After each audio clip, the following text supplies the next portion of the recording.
يا زهور الروض ميدي أسمعي ليلي نشيدي.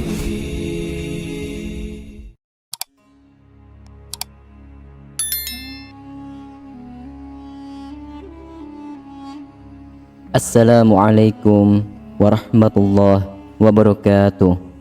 Syukur alhamdulillah, dalam kesempatan yang mulia ini kita masih diberikan banyak kenikmatan sehingga kita dapat berjumpa kembali di channel ini. Marilah kita senantiasa bersolawat serta salam kepada junjungan kita semua, yaitu baginda Nabi Muhammad sallallahu alaihi wasallam. Allahumma sholli ala Sayyidina Muhammad wa ala ali Sayyidina Muhammad. Doa dan harapan saya, semoga sahabatku semuanya selalu diberikan kesehatan, diampuni segala dosa-dosanya, dikabulkan segala doa dan hajatnya, serta dilapangkan rezekinya oleh Allah Subhanahu wa ta'ala. Amin, amin ya rabbal alamin. Sahabatku yang dirahmati oleh Allah Subhanahu wa ta'ala, sahabatku yang dirahmati oleh Allah Subhanahu wa ta'ala, salat 5 waktu menjadi salah satu perintah Allah Subhanahu wa ta'ala yang wajib dilakukan seluruh muslim. Salat juga menjadi ibadah utama bagi para pemeluk agama Islam untuk terhubung dengan Allah Azza wa Jalla. Rasulullah sallallahu alaihi wasallam bersabda, sesungguhnya pertama kali yang akan dilihat atau dihisap dari amal seorang hamba pada hari kiamat adalah ibadah solatnya. Bila ibadah solatnya sempurna, maka diterimalah solat dan seluruh amalnya. Apabila ditemukan solatnya kurang atau tidak baik, maka ditolaklah solatnya dan seluruh amalnya. Hadis riwayat Imam Tabrani. Allah Subhanahu wa ta'ala berfirman, sesungguhnya solat itu mencegah dari perbuatan keji dan mungkar. Dan ketahuilah, mengingat Allah atau solat itu lebih besar keutamaannya daripada ibadah yang lain. Allah mengetahui apa yang kamu kerjakan. Quran Surah Al-Ankabut ayat 45. Mungkin ada yang bertanya, ada orang yang rajin solat tapi mengapa solatnya tidak mencegah dari perbuatan keji dan mungkar? Mulutnya masih saja menceritakan aib orang lain, senang dengan ghibah, menggunjing tetangga, bahkan tak segan untuk menghina dan merendahkan sanak saudaranya. Orang ini berarti tidak merasakan manfaat solat dalam kehidupannya. Dia tidak merasakan kenikmatan dari solat yang dilakukannya. Maka besar kemungkinan solatnya belum diterima oleh Allah Subhanahu wa ta'ala. Bahkan ada yang celaka dengan solatnya, seperti yang terdapat dalam firman Allah, maka celakalah bagi orang yang solat, yaitu orang yang lalai dalam solatnya. Quran Surah Al-Ma'un ayat 4 dan 5. Ibadah solat merupakan urusan antara hamba dan penciptanya. Diterima atau tidaknya solat seorang hamba hanya Allah yang mengetahui.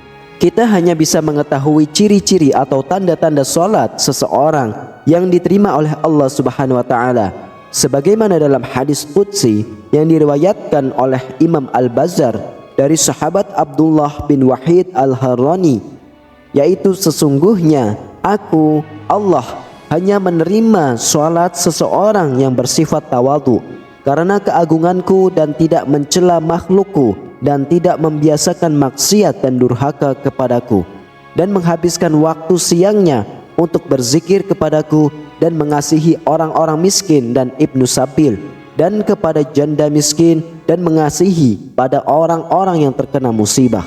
Nah, sahabat, dari hadis tersebut kita bisa menyimpulkan bahwa ada 6 tanda orang yang diterima solatnya, yaitu yang pertama, orang yang bertawadu kepada Allah.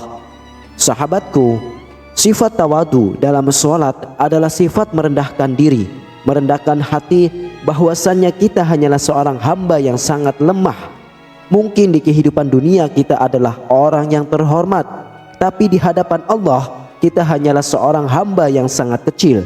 Para ulama mengatakan, jika kita sudah berdiri di atas sejadah, sudah mengangkat tangan untuk bertakbir, ketahuilah kita sudah meninggalkan dunia, kita sudah menghadap Allah Subhanahu wa ta'ala. Lalu yang kedua, tidak sombong. Tawadunya dalam solat akan melahirkan sifat rendah hati dalam pergaulannya sesama manusia. Jabatan dan kekuasaan tidak membuat dia sombong, karena dia tahu itu semua adalah amanah atau titipan dari Allah Subhanahu wa taala. Kekayaan tidak untuk memperbudak orang lain, karena dia yakin hartanya hanyalah titipan Allah Subhanahu wa taala. Pengetahuan tidak membuat dia tinggi diri, karena dia tahu pengetahuannya tidak seberapa dibandingkan ilmu Allah yang maha luas. Orang yang diterima solatnya akan merasa dirinya tidak lebih tinggi dari orang lain. Rasulullah SAW bersabda, tidak akan masuk surga orang yang dalam hatinya ada perasaan sombong, walaupun hanya sebesar debu. Hadis riwayat Imam Muslim. Lalu yang ketiga, tidak mengulang maksiat. Sahabat yang dirahmati oleh Allah, dalam hidup kita pasti pernah melakukan dosa atau maksiat. Entah itu kita sadari ataupun tidak, entah itu besar ataupun kecil.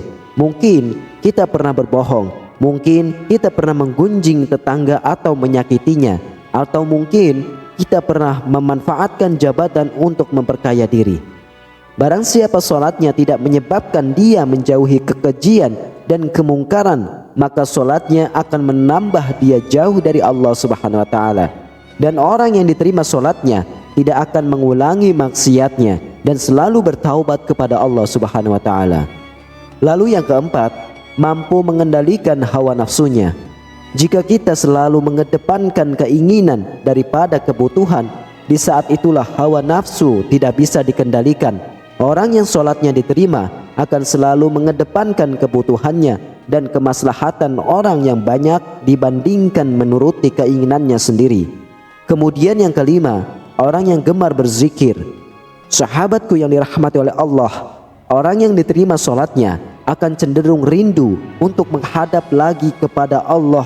Dia selalu menunggu waktu solat selanjutnya dengan hati yang gembira, karena kerinduannya sehingga dia akan cenderung berzikir mengingat sang penciptanya, yaitu Allah Subhanahu wa taala.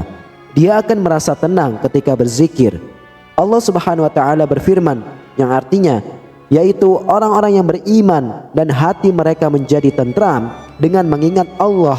Hanya mengingat Allah, hati menjadi tentram. Quran surah Ar-Ra'd ayat 28. Kemudian yang keenam, membantu orang yang susah. Sikap dalam solat yang selalu melihat ke bawah akan tercemin dalam kehidupan orang yang solatnya diterima. Bukan hanya saat di atas dia melihat ke bawah, bahkan saat di bawah pun atau susah pun dia selalu melihat ke bawah, sehingga secara tidak langsung dia akan memiliki sifat sosial solidaritas yang sangat tinggi. Dia akan cenderung membantu orang yang lebih susah dari dirinya, sehingga dia akan dekat dengan sesama manusia. Rasulullah SAW bersabda, orang yang dermawan dekat dengan Allah, dekat dengan manusia, dan dekat dengan surga. Sedangkan orang yang bakhil atau pelit jauh dari Allah, jauh dari manusia, dan jauh dari surga. Sahabatku yang dirahmati oleh Allah, demikianlah 6 ciri atau tanda orang yang solatnya diterima oleh Allah Subhanahu wa taala. Semoga kita semua menjadi salah satu yang diterima solatnya oleh Allah. Amin ya rabbal alamin. Wallahu alam. Demikianlah, hanya ini yang bisa saya sampaikan. Semoga bermanfaat untuk kita semua. Wassalamualaikum warahmatullahi wabarakatuh.